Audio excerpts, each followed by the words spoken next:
you go. We be fast and they be slow. All right, everyone, this is Tim with Online Big Blue, bringing you the best in New York Giants sports talk entertainment. Giant breaking news. Well, it's not really breaking news. I launched a video at 1 o'clock under the guise that we probably weren't going to release James Bradberry today because it was already after 1. The Giants usually release players around 11:30, 12 o'clock, 1 o'clock at the latest. So I thought we were safe. Then at 1:45, the veteran cornerback was released. James Bradberry, of course, 28 years old. The team is going to save about $10.1 million in the salary cap space. We did not have the room, of course, to keep Bradberry.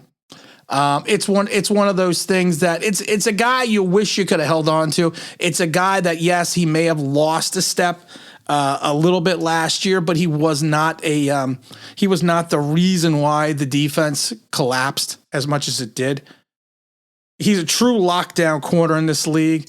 We haven't seen a lockdown corner like that in a while. I mean, you have to go back all the way to, I mean, in my mind, if you're going to keep it in modern day history, you got to go back to Mark Haynes. Mark Haynes, of course, was with the Giants for a couple seasons in the early 80s. He was a 2-time first team, All-Pro, 3-time Pro Bowler. Truly a lockdown quarter, was instrumental in the Giants making that 1981 playoff run. And that's a guy I'm talking about in the annals of recent history. You could talk about, seasonal guys like Mark Haynes. Not Mark Haynes. I'm talking Mark Haynes. I'm saying Mark Collins. You can also take a look at, people like Perry Williams over in the 80s. You have Felipe Sparks. You got guys like that, but it's a big, we knew it was coming. It's not a shock. Nobody's sitting there going, oh, they released James Bradberry. No, it's not a shock. We've seen it coming. We knew it was coming. But it's hard to move on from a guy that is arguably a number one corner. He is a CB1 out of all CB1s. I mean, not all CB1s, but I would say he's in the top 10 in reference to corners. He's probably within the top 7. He had a Pro Bowl season in 2020 with the Giants. He had a career best. You got to look at that career best Pro Football Focus grade of 79.8, which is all garbage. I don't believe in any of that. He was a guy that signed with the Panthers, basically, to come in and start right away, which he basically did his rookie season. I mean, he is a guy that he did everything the Giants asked him to do, and we just couldn't keep him because of the fact that we're in salary cap purgatory. Good thing is, if you want to watch my rotational cap space video, that's already up and out and running. I also have a fondness for James. I said this before.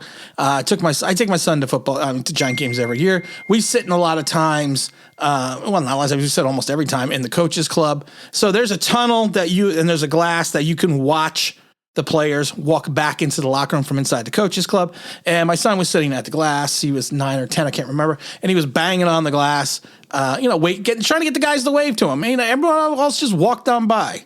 Leonard Williams walked on by. Daniel Jones walked on by. Saquon Barkley walked on by. James Bradberry was the only one to stop and wave to my son. So that always endeared me to him. Where will he end up? I'm worried he's going to end up in Philadelphia. We're going to have to face him twice a year. I'm worried that that's the team I worried the most about. If Dallas is looking to truly upgrade their secondary, you got a guy sitting right there. Washington could use him. Every team could technically use him in the East, but I think the Philadelphia is a big team. Kansas City, you would think might be a destination or an option. The sky's the limit for James. He's hitting the market again, not at the best time in the world because of the fact that a lot of the money's been eaten up because of free agency and the draft. But he is going to get a significant contract from a team. He's going to be a CB1 immediately. He is going to make any team's secondary better. And like I said, I don't think he looked like he lost a step at times last year, but I blame a lot of that on the inconsistency and the lack thereof of pass rush. Because I've said it before, you can only hold out in the secondary so long before the guy either gets by you or you make a mistake or something happens that's going to impact you negatively.